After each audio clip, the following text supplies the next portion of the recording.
you been avoiding conflict lately? Are you afraid that if you speak your truth to someone, you might damage the relationship permanently? Is inner conflict eating you up inside? Maybe you're thinking one thing, but doing another, and you just can't seem to get your head and heart to line up. As humans, we all deal with conflict.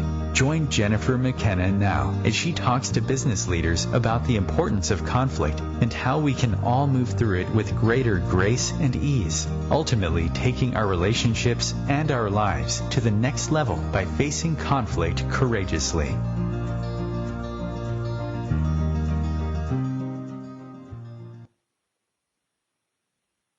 Welcome to the show, everyone. This is this week's episode of Conflict Rising. I have a special guest from the Georgia State Legislature. It is Georgia State Representative Teri Anulewicz. So welcome to the show, Teri. Thank you so much for having me. I know you just walked out of a big event there at the Capitol, it sounds like, or maybe at the Governor's Mansion. I'm not sure where, but I really appreciate your stepping out to join us. Absolutely. Yes, we were at the Capitol, and I'm actually heading into my office so I can have a little bit more quiet, but I think that things are calming down considerably. Things are definitely more calm here now when we're not in session than they were. When you're not in session. Yeah, than they were earlier this year. Well, I'm so glad you made it to the show. Today we are talking about the very controversial heartbeat bill, as it is known. It has moved. Well, I'm going to let you tell us about it. I want to let listeners know what the facts are versus the myths of the bill. What we do know is that it sparked controversy statewide and then nationwide because it also caused other states to come up with similar bills around abortion and women's rights to make decisions around their own reproductive health. Excuse me, I'm falling over all my words today. So let's start. Let's just, I'm going to back up just for a second. I want listeners to know who you are and why you got into Georgia state politics to begin with. Can we start there? Yes, absolutely. I will give some quick background on myself. I am not a Georgia native, actually. I was born in New Orleans, Louisiana. And I moved to Georgia about 25 years ago to come to college. And immediately started following Georgia politics. I've always been involved in politics and followed politics. And I was a tiny bit out of breath. I was trying to mute so I wouldn't seem out of breath on the air. But I've always followed politics. And in around 2000, my husband and I moved to Cobb County, Georgia. And then in 2005, we moved to the city of Smyrna. And I had just stopped working full time and was at home with my son, and thought it was great to live in this little community. Now, we bought our house that was walking distance from the library, the Smyrna Community Center. We were able to, put my baby in the stroller and walk by the duck pond and go to playgrounds. It was this wonderful place. And I thought, I have a skill set. My background is in grassroots advocacy and mobilization. I thought, well, I've got a skill set that I can contribute to my community. And so I reached out to my city councilman by phone, by email. Never heard back. I thought, well, gee, that's frustrating. And then started hearing from more people in the community that he was not a really responsive person. I thought, well, there's a city election coming up. I know how to run a grassroots campaign. I know what issues are important to families who have recently moved to this quickly growing community in suburban Atlanta. We're one of the suburbs that is directly adjacent to the city of Atlanta. So, we have a lot going on. I said, I can do this. This isn't hard. I know how to run a grassroots campaign. So I was pregnant with my daughter at the time, running the city council campaign, was not born and raised in Smyrna, which was unusual. Most people, who at the time had been on the council had, either had strong roots in Smyrna or had been there for a long time. And I was a relative newcomer, but I knew what I believed, and I believed that I can contribute to my community. And so I ran a campaign and unseated a 19-year incumbent who had been on the city. Yeah. so it was fantastic. And I was on the city council for almost 10 years. By the time I left the council, I had been named by my colleagues Mayor Pro Tem of the city of Smyrna. And we really shepherded the city through some dynamic times. I was sworn in. I was elected in 2007. I was sworn in January of 2008. Later that year, we had a major financial crisis hit. So it was really economic trial by fire because, you know, you're when you're on a city council in so many ways, you're really on the board of directors of a $95 million company. It's really what it is. That's what the annual budget is in the city of Smyrna. And so we had employees to look out for. We had citizens to look out for. And we were able to make it through the recession without having to furlough any city employees. We didn't have to raise taxes. We didn't have to make any major cuts to city services. And it's something that I'm very proud of because it didn't happen by accident. It happened because we had leaders in the community who put a lot of thought and time and consideration into every decision we made during the recession. So that was sort of my background that I took with me to the State House when I was approached by my state representative, a woman named Stacey Evans. She had decided that she was going to run for statewide office. She ran for governor of Georgia in the Democratic primary in 2018. And she approached me to see if I would be interested in running for her seat in the State House, which I was. And so I was actually elected in November of 2017 in a special election it was a special election. I was unopposed, which was pretty remarkable too, because there were several seats that were in that same special election, and most of them had at least 4 or 5, some as many as 8 or 9 candidates running. And I think I was unopposed because I had proven myself to be someone who was a true representative of the community and truly represented like the people in my community, what their priorities are, what their thoughts are. I was able to be responsive. I was able to be transparent. And I think that has really been my guide star down here at the legislature. That is a fantastic story. And, you know, there's so many inspirational points to it because it's never too late, right, to get active in your community. And you don't have to be intimidated if you haven't spent your entire life there. I mean, I feel that way about Georgia in general. I grew up in Indiana, moved here when I was 25. I've now had 25 more years in Georgia. But, you know, there is that mental block that, well, I'm not a native. Of course, 25 years is a lifetime. I'm just showing my age here. But but I do think that you jumped over multiple hurdles that people would typically put up in their mind and just cause them to just back down and become a little bit more passive. And so what I love about your background is that it shows that you made your passion actionable and you were very intentional in your leadership, put all your skills to work and had such a huge victory. And we're just so grateful here in Georgia that you are serving. So I'm glad you're on the call. I can't wait to hear your thoughts about this controversial bill. It's called HB 481. That's right. Also known as the Heartbeat Bill. And so can you give us a little bit of history about what you know about the creation of this bill, the intention behind it, why you believe it's controversial? Yes. So I'm actually here in my office, and I just pulled out my file, HB 481. And I remember I was sitting at my desk, and it was about, not too early in the session, but, a little bit towards the middle. And a colleague brought this bill by and said, have you seen this? And I said, no. They said, well, this is the bill that, basically said, this is the bill that we've all been dreading. And we realized quickly that there were some pretty, I've used the word bonkers because there's some ideas in this legislation that I think transcend rational thought to a very large degree. And it made me the notion that it would include fetuses in the census count, the notion that you would have, having to possibly report women to law enforcement for, to evaluate miscarriages. There's so many things happening in this bill that we realized. What it told me was that the intent of this bill actually wasn't to prevent abortions from happening. The intent of the bill was to have something that was so restrictive and so clearly opposite what is legal, what is made legal with the Roe v. Wade decision, that it would trigger something that I think its sponsors wanted to go all the way up to the Supreme Court so they could hopefully be the ones to overturn Roe versus Wade.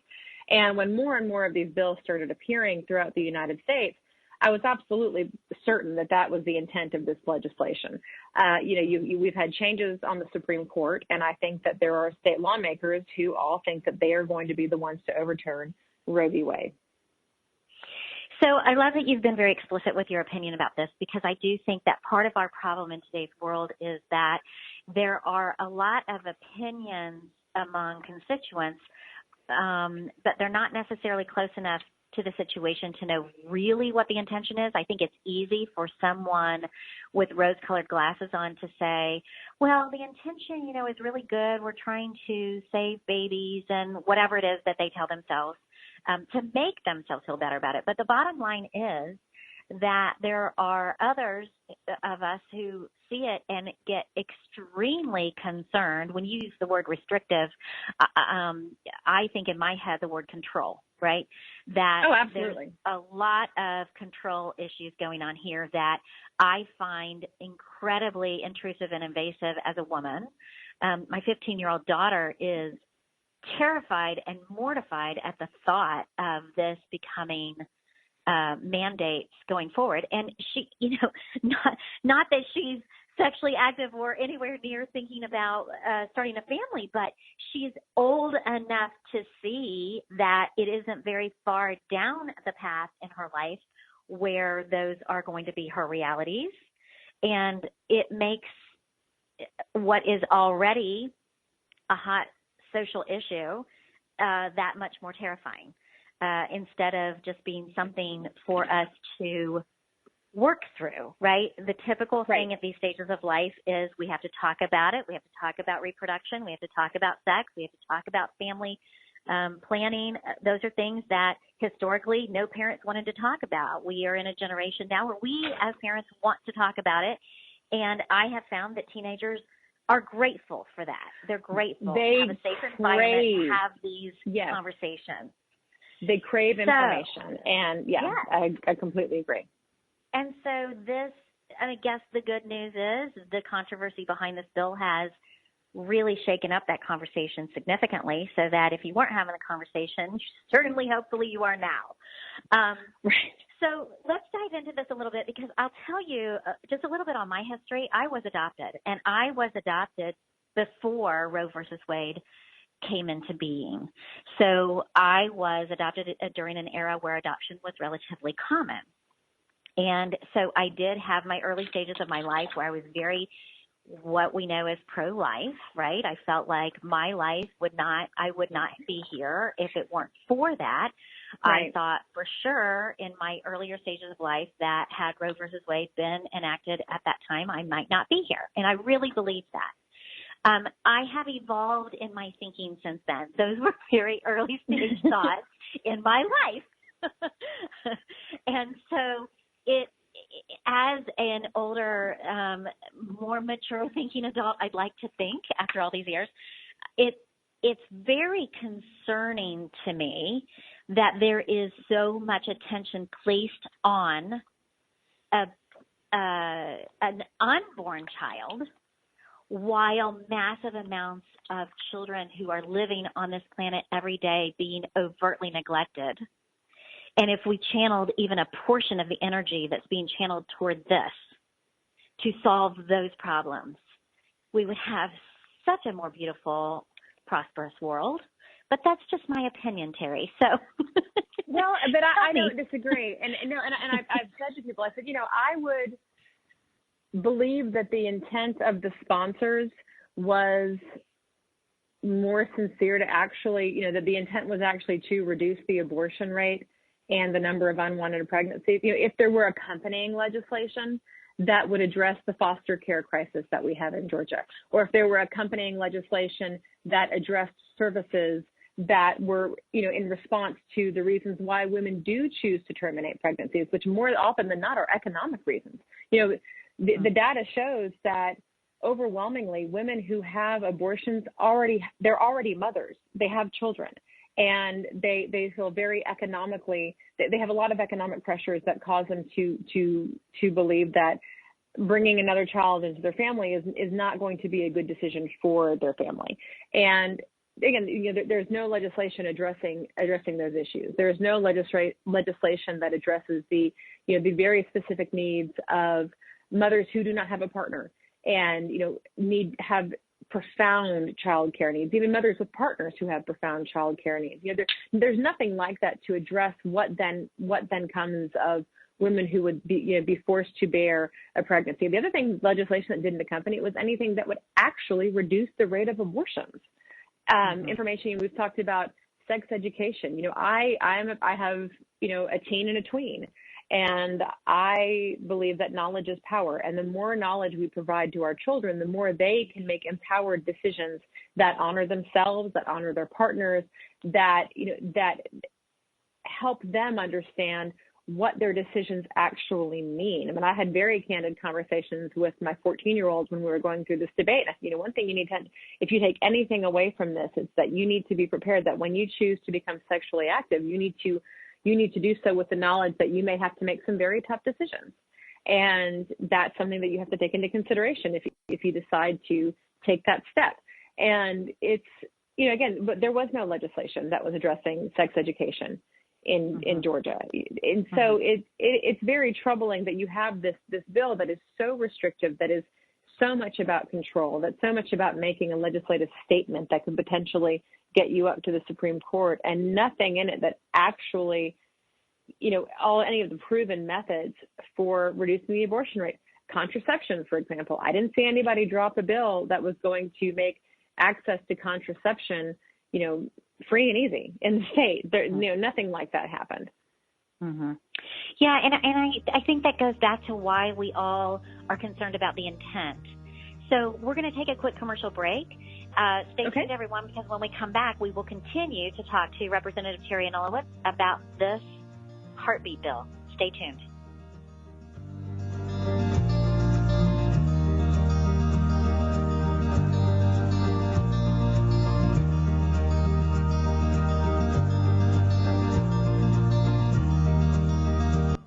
Connecting you with the best of the conscious minds in the world. OMTimes Radio. IOM FM. OMTimes magazine is one of the leading online content providers of positivity, wellness, and personal empowerment. A philanthropic organization, their net proceeds are funneled to support worldwide charity initiatives via Humanity Healing International. Through their commitment to creating community and providing conscious content, they aspire to uplift humanity on a global scale. Connect at omtimes.com. OMTimes, creating a more conscious lifestyle. I'm Kathy Williams, host of Sexy Mom Abundant Life radio show on Thursdays at 5 p.m. Eastern, 2 p.m. Pacific. On the show, we explore living abundantly in every area of your life. Ways to let go of limiting patterns and beliefs and to step into the flow of creativity and possibility, knowing you are supported by the universe.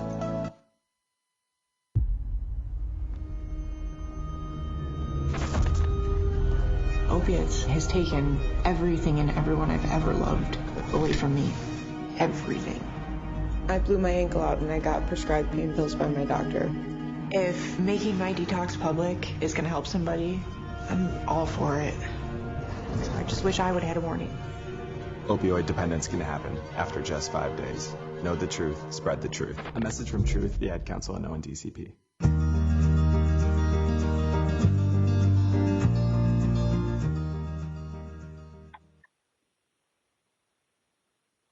Welcome back, everyone. We're talking to Representative Teri Anulewicz from the state of Georgia, House of Representatives.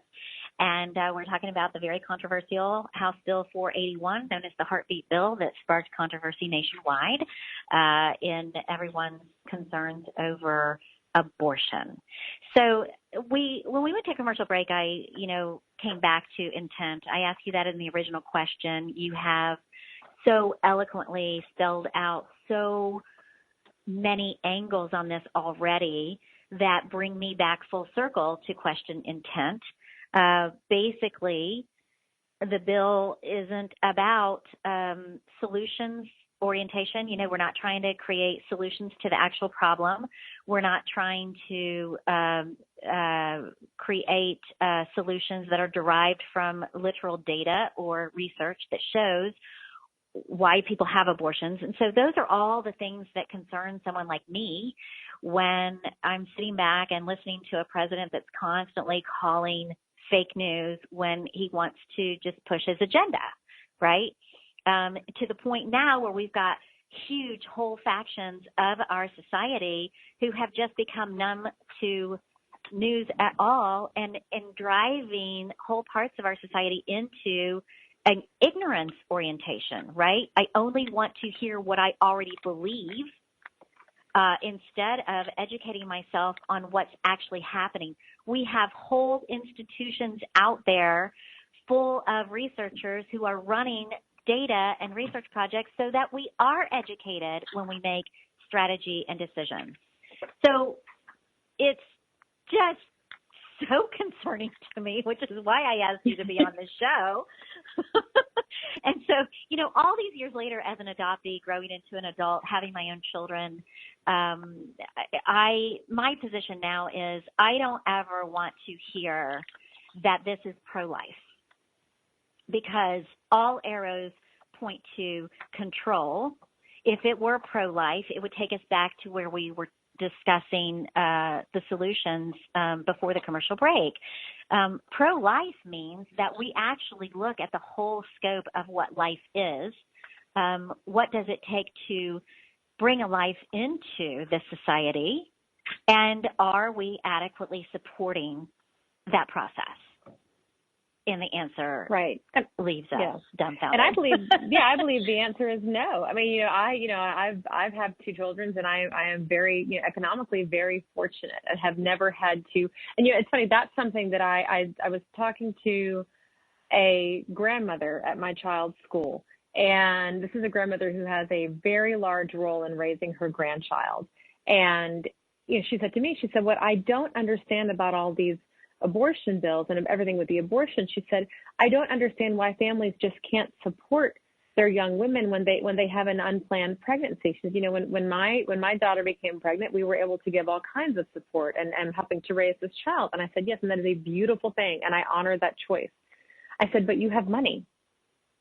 I said, full stop. You are economically secure. And I've told this to my teenagers. I said, in my life, I said, I've never been in a situation where I think I would have considered an abortion, because I've had two healthy pregnancies, number one.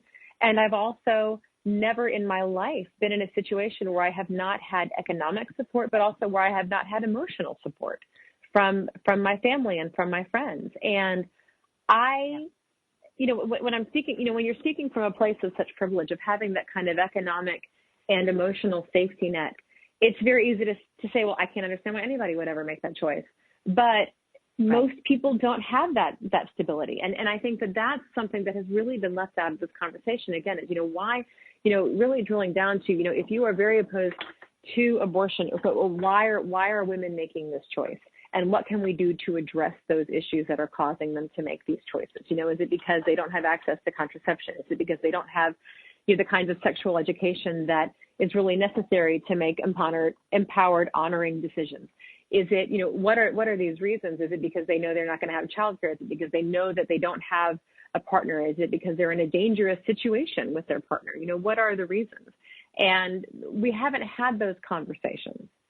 I don't think there's data that really supports that making it harder to access abortion actually eliminates the rates of abortions. In fact, I think that what it's generally the general knowledge that I have read is that during the Obama administration, the abortion rate was lower than it ever had been. The abortion rate during the last years of the Obama administration was lower than it had been since the passage of Roe v. Wade, and that was attributed to the fact that because of Obamacare, because of the Affordable Health Care Act, more women than ever were able to have easy, low-cost access to reliable contraception. Mm-hmm. Yeah, it's just fascinating to me, because I think that those folks, in all fairness, when they are, so far into that pro-life position, I mean, if I were operating from a place where I just saw women as being promiscuous, irresponsible, and not willing to step up after they get themselves in that situation, if that were the lens I was looking through, I can understand the bandwagon. But the reality is that, and I want you to share this with us, what is the data that suggests that that's really who we're talking about? Just a bunch of promiscuous, irresponsible women. Well, and that's implicit in so much of the messaging and in so much of the conversation, and it's all on the women. And and it's funny that there was an amendment to the bill as it was going through the process that made it so that the mother of the child would be able to get child support from the father of the child while the child was in utero, and that came up almost. I don't even think it was a serious suggestion. It was like, well, great, what's next? Do you have to pay child support for a fetus? And it's like, oh, well, actually, yes, right. That's wonderful, right? And and the sponsors of the bill say, well, this makes it even better for women. And number one, how is that?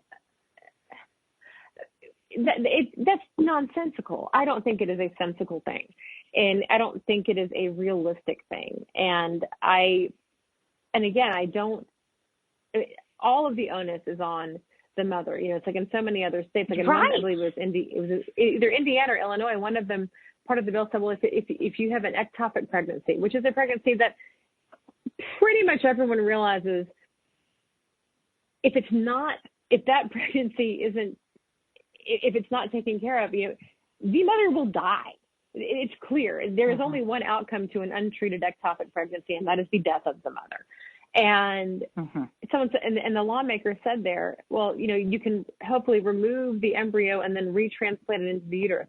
That there is no medical basis for that. That is fantasy. Keyword hopefully. Yeah, and it's conversations like that. I mean, it's again that they are bonkers. It is bonkers to think that you would have to try to do anything to an ectopic pregnancy besides remove the embryo from the woman's fallopian tube. Yeah. Which, I mean, I've been laughing and being facetious about it, but it's a really serious issue. And I have to laugh about it because I think if I didn't, I would be so enraged. And I just don't want to walk around being enraged all day, every day, so I just kind of laugh about it. But the fact is that, I mean, I could completely spiral in a different direction and say, hey, let's question promiscuity anyway, because there's never been any accountability for the sexual activity of a man, right? And has a man ever had a baby? Does he know what that is like on the body and on the budget? No, of course not. And so, just that whole element alone could just send me into a tizzy. The fact that there are so many men involved in this conversation. And the other thing that the argument that, the women are at fault for their promiscuity, it does a disservice to all of the women who the decision to terminate their pregnancy is a heartbreaking one, because it is a wanted pregnancy that has a medical anomaly that is not compatible with life, and a medical anomaly that can potentially end the mother's life. And it really does a disservice to those women who, again, make an absolutely heartbreaking decision. There are some women who do choose to carry those pregnancies to term, and I wholeheartedly honor that choice. But not every woman is in a situation, or that's not the choice that every woman wants to make, and we have to honor that choice too. There's no reason that a woman should be forced to carry to term a pregnancy that could potentially hurt her, and also there's a lack of mercy in that choice. So a lot of women say, why, I could bear this child, that it's only the time for the brief time it's alive. It's going to be alive through very intense medical interventions, and that's not a choice that I want to make. And no women should have that choice taken away from her. And so again, I think it's easy. A lot of people make this a moral decision, and they focus on promiscuity or low morals, or women just not wanting to take responsibility for their decisions. But that does a disservice to so many women women choose to terminate their pregnancies for so many different reasons, and it just wasn't part of the discussion.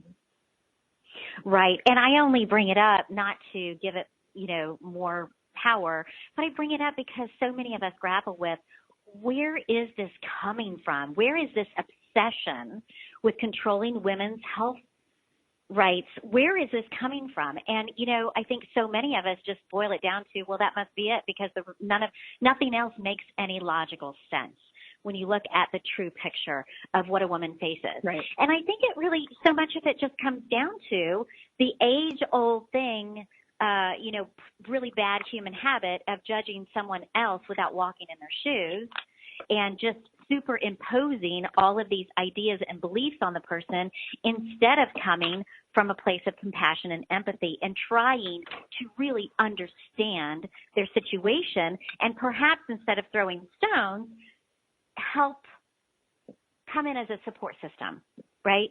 Because there have to be very few decisions that a woman makes in her entire lifetime that would be more excruciating than that one. And I don't think that empathy has been a part of the conversation at all. It never seems. There's a lot of judging. No, and there is a lot of shame, but not a lot of empathy. Yeah. So can we dive into some of the facts facts versus myths? Because I know my daughter, one of the things that she brought up to me, and actually she's been on a previous show to talk about, all these lots of cultural issues, not just this one, through the lens of a teenager. What does it look like to watch the rest of us make these type of decisions in positions of power? And one of the things she said about this was, Mom, I did the research, and if you do this, you could be held accountable for like manslaughter or murder or something like that. And she was, just really inflating her emotional reaction to it.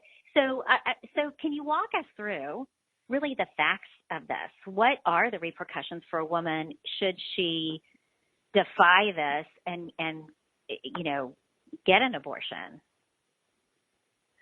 Well, and I've talked to different attorneys about this. I've talked to different legal scholars about this, and the consensus in Georgia isn't crystal clear. In a lot of states, it is crystal clear. You are charged with, there's a homicide charge. And part of why it isn't so clear in Georgia is why we think it's going to be so damaging for women's health, because a lot of, you may have an obstetrician, for example, who may be reluctant to do kind of, perhaps, testing, prenatal testing that involves, putting a needle into the uterus to be able to get some of the fluid, to amniotic fluid, to do like amniocentesis testing, for example. There's a risk of miscarriage with a lot of these procedures. And I think a lot of physicians are concerned, well, gosh, if I perform an amniocentesis and something goes wrong, what's going to, am I going to be charged with something? And that is going to have a really bad outcome for a lot of women who can't have prenatal testing done, and because their doctor's afraid to do it. There are a lot of people have a lot of concerns about this. It's, people say, well, if I have a miscarriage, are the police going to investigate me? And some reading of the bill says yes, some says no. And that's a lot of what's very problematic about the legislation. Okay. And how far along is this? Is it enacted as a law? Where are we in the process? No. So that is a very good question. It is, the law has been signed by the governor. The law will not go into effect until January 1st, 2020. But lawsuits have now been filed by the ACLU of Georgia and several different women's organizations represented by sort of an umbrella group called Sister Song. And they actually filed a motion, I believe, just a few days ago that will prevent the bill from going into effect. So it's very important for women in Georgia to know that this law has not taken effect. Full stop. Okay. The law has not taken effect. The goal is for the law to not take effect. But no, you are able to access safe abortions in the state of Georgia right now. And if the law does go into effect, it wouldn't be until January 2020, but that is not going to happen because of these legal proceedings that have begun. Okay. And so at the very least, that is a moving target, the date that it is enacted because of legal proceedings, and then we wait and see what's the outcome. Okay. Right. So I'm just wondering, and you may not even know this, but I'm just, in my mind, I'm envisioning like the entire medical industry gearing up for this and trying to figure out, gosh, where's the liability here? And what am I accountable for? And, if I were an obstetrician, I might be really shaking in my shoes. That is a major concern. Yeah, we have a big problem in Georgia that about half our counties do not have an obstetrician at all anyway, as it is. Georgia has maternal mortality rates that are higher than most undeveloped countries. And so this is a very real concern. And again, were there accompanying legislation to try to improve maternal health care in Georgia and maternal outcomes in Georgia, I would, maybe question the intent of the sponsors a little bit less. There is, right towards the end of session, they threw together a bill that puts together a study committee to study maternal mortality in Georgia. But that, I think, was almost, that again was thrown up in response to this bill and not to try to help a situation that we already knew existed. It is no secret in Georgia that we have horrible outcomes for maternal and infant health in the state of Georgia. And no, it is a very real concern. It is a very real concern that OBs are not going to want to practice in Georgia. We have several really great medical schools in Georgia, through Medical College of Georgia, Morehouse, Mercer, Emory, and they, we have heard from, there's a reason the Medical Association of Georgia is on record as opposing this legislation, because they know that their physicians are going to be, it makes things tenuous for a lot of their physicians. And there are plenty of other states where physicians can practice medicine and not have to worry about being accused of homicide if there is a bad outcome with an amniocentesis. Right. I mean, it's really, this is the thing where you're getting into so much gray area and, life and death here, right? So not just the life and death of the fetus, but what are the repercussions? Somebody could lose their medical license. The woman could lose her freedom, if she's arrested. Like, I don't know how deep this rabbit hole may go, but certainly we're opening up a huge, huge, huge Pandora's box. So we're probably going to break for a commercial here any second. When we come back, I want to talk about a couple more angles of this. What should people be on the lookout for? What can they do? How do we make this a more practical conversation and outcome? We're going to take a quick break. When we come back, we'll continue our conversation with Representative Teri Anulewicz. Stay tuned.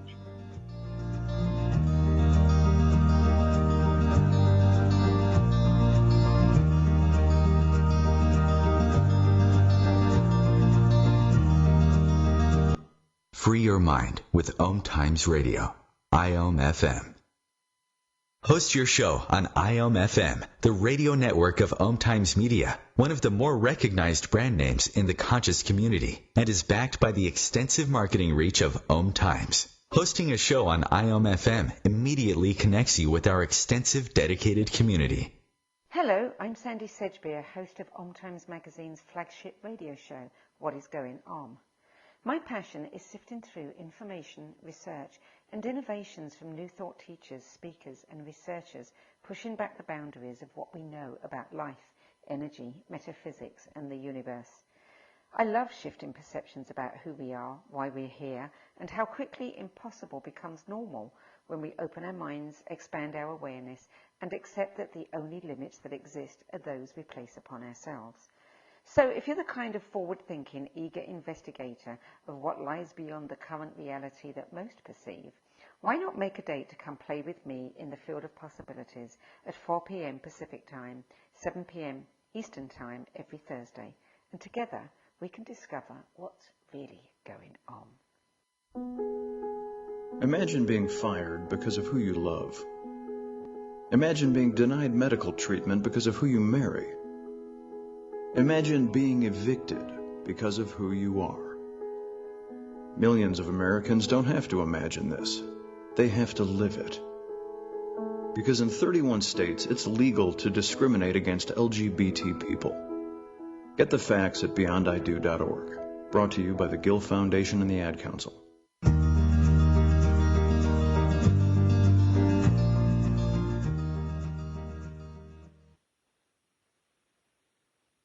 Welcome back, everyone. We're continuing our conversation with Representative Anulewicz from here in the state of Georgia about the controversial heartbeat bill.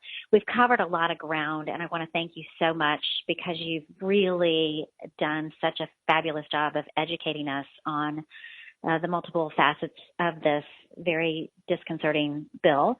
And so, you know, I was thinking when we went to commercial break, we were talking about the repercussions for the medical industry.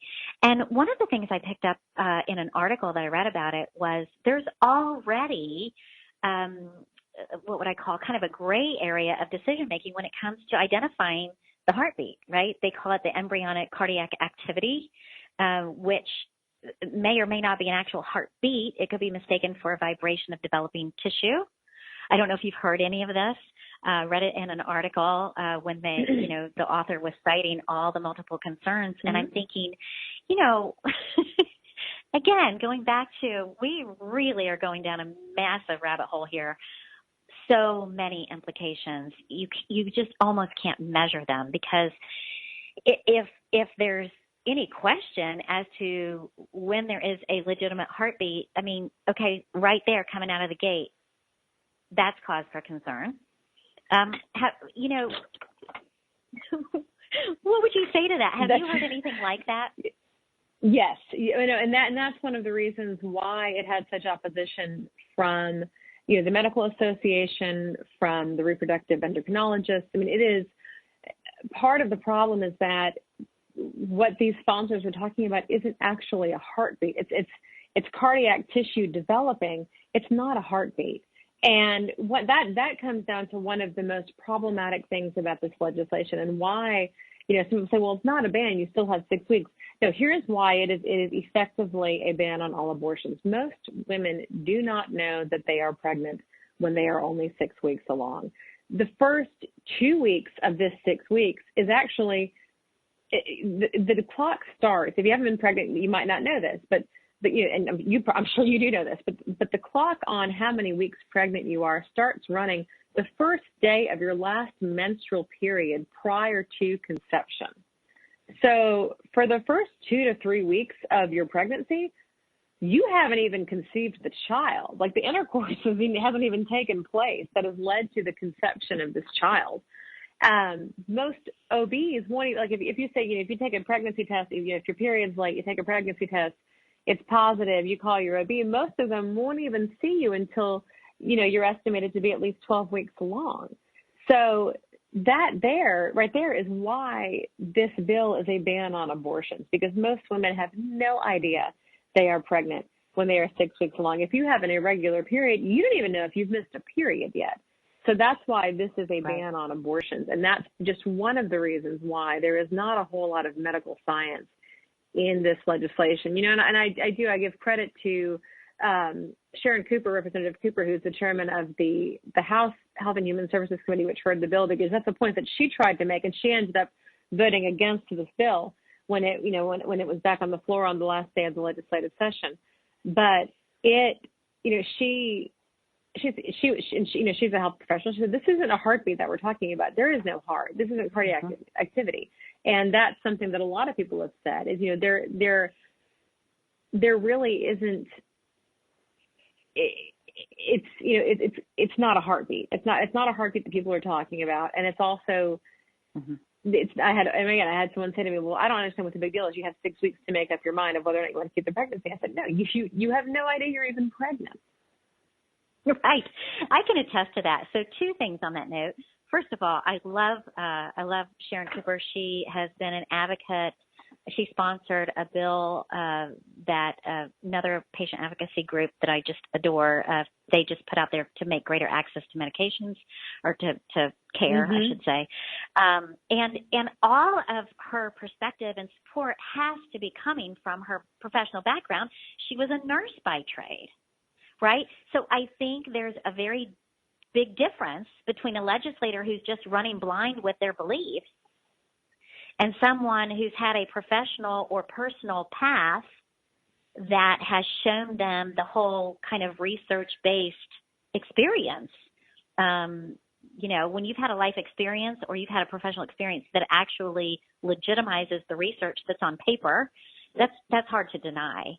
And so I can see why she would oppose it, because she's had that medical professional background, or at least that's my understanding about her. But so my personal testimony to what you just said is, with my first pregnancy, I was drinking a margarita on the sidelines, cheering on my husband while he did the Ironman. Now, once I found out I was pregnant, I went cold turkey with everything. No more alcohol, no more caffeine, no more anything. I watched everything diligently. But at that stage, I had no clue I was pregnant. None. So again, exactly right. We're talking about people making decisions who don't really know. And it's sad at best, but it's catastrophic at worst. Mm-hmm. And if, you had a bad outcome, and if you had miscarried that child, would you have been held accountable because you had that margarita? Right. I mean, it's a very judged to death. And it's yes, it's a very scary thing. And that's why that's why the physicians oppose this bill. So, even their statement was saying that HB 481 both criminalizes physicians and creates a private right of action against physicians when they care for their patients within their scope of practice. If it's a very tenuous thing, and when you have a piece of legislation that is grounded so much in emotion, but is not backed by science and data, it is extremely problematic, no matter what the issue is. When you have bills coming, the issue can be vaccinations, the issue can be water safety, the issue could be air quality, but if you're making decisions that are based on your feelings about the issue, and not as to what the science actually says, it leads to bad public health outcomes. And I think that this legislation would absolutely lead to bad public health outcomes. Yep. Agreed. So, I said before we went to commercial break, I want to make sure that we end the hour with advice, right? So we can talk about the issue as we have until we're blue in the face. And at the end of the day, many of us come up frustrated because we feel very helpless. That this is, once again, one of those things where a bunch of people get in a room, decide what's best for us, it's superimposed onto us, and we have no say in it.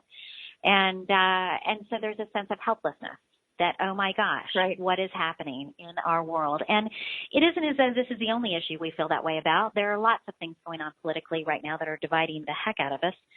But this one's serious, very, very, very serious. And one of the things that I've said in another way earlier in the show, but I want to say it very overtly, is that can we just stop calling this particular group of people pro-lifers? I just kind of want to start there. Because anti-choice, I think, is more accurate. I fundamentally do not believe that if this is the type of legislation or outcome that you're looking for as a pro-lifer, that you are in it to win it for life, for the goodness of life, for the preservation of life, for creating a higher quality of life. I don't think there's anything here that shows me that you care at all about true life. Because to my point earlier in the show, if those of you out there who are proponents of this did, you would be looking at the greater landscape and creating new strategies around how to truly increase life and the quality of life. And I think that there's a huge misnomer that if you are not pro-life, then you're pro-abortion.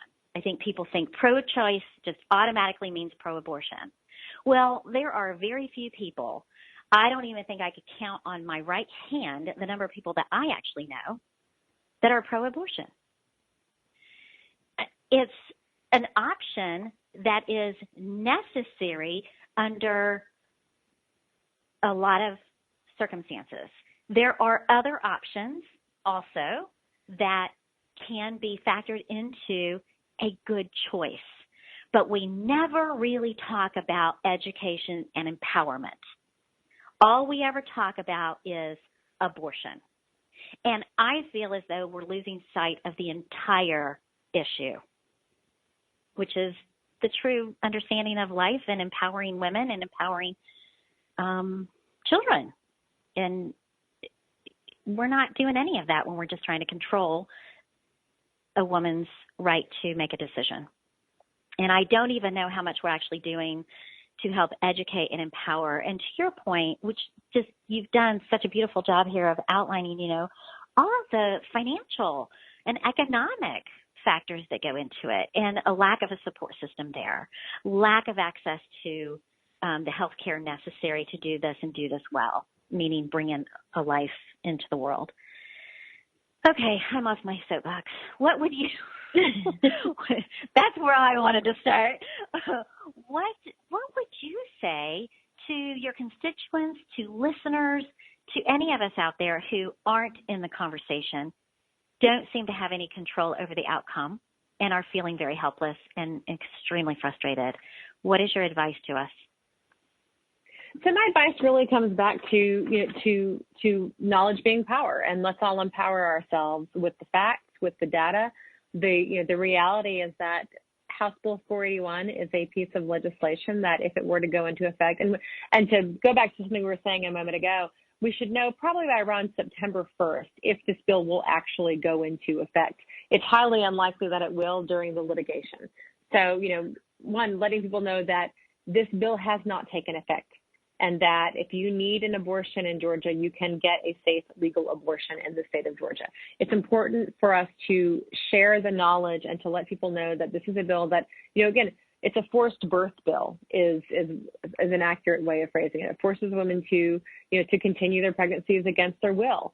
It threatens physicians, OBs and other professionals with criminal penalties for providing treatments that are within their standard of care if that treatment poses any risk to an embryo. So going back to like an amniocentesis, for example, it interferes, it's going to prevent us from bringing OBs and other women's health physicians into Georgia, which is only going to further harm the health of women, including mothers in low-income communities in rural Georgia, women of color, and these are women who it's already harder to access medical care. And, Georgia has 159 counties, and about half of them do not have an obstetrician or a gynecologist in those counties. So we need to let people know that this is a bill that threatens women. It is a bill that will hurt women's health. The other thing that people can do is they can, support the organizations that are waging the legal battle. If you have the means to be able to open up your wallet and get, and help support the ACLU and Sister Song Women of Color Reproductive Justice Collective, and that includes the Feminist Women's Health Center in Atlanta,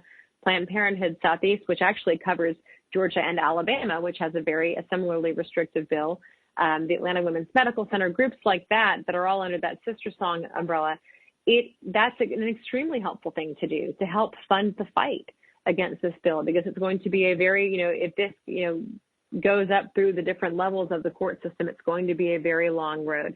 But I think the most important thing that we can do is really help share the knowledge of what this bill is, what it does, that it has not taken effect yet. I think that's a critical piece of information that we need to make sure women understand. And this is something that there is a dedicated group of folks who are fighting very hard, but they probably need all the help that they can get. Fantastic. And, right here on the show, you have articulated so many of those facts and so many of the implications. So I just encourage, this show turns into a podcast. There will be a link. You can get it on my website.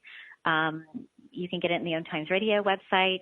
If you'd like a link yourself, Teri, please, we will supply you with one. But for those listeners, excellent, thank you. Hit rewind, right? Go back, listen to the show, take notes, educate yourself, really do a deeper dive so that even when you're talking to your neighbor or your colleague or your own child, that you are educated and that we are all opening not just our minds to the realities of this, but our hearts. We've got to start not only being more strategic in solving these actual issues that are causing abortion, we also need to come from those strategic perspectives with compassion and empathy. And when we don't start there, this is where we end up. That's right. We end up with control issues run amok, with huge sweeping implications for large numbers of people, the medical practitioners, the women themselves, families, and the list goes on and on. And so if anyone is out there thinking you're saving a baby or you are punishing an irresponsible woman, think again, listen to this show, take notes, and speak the truth. That's what I'm asking everyone to do. I know for myself, you have been a very cherished resource today. I cannot thank you enough for being on the show. I cannot thank you enough for articulating all the multiple angles on this so well. It actually makes me, as a Georgia citizen, even though I am not in your district, it makes me more peaceful knowing you're in there.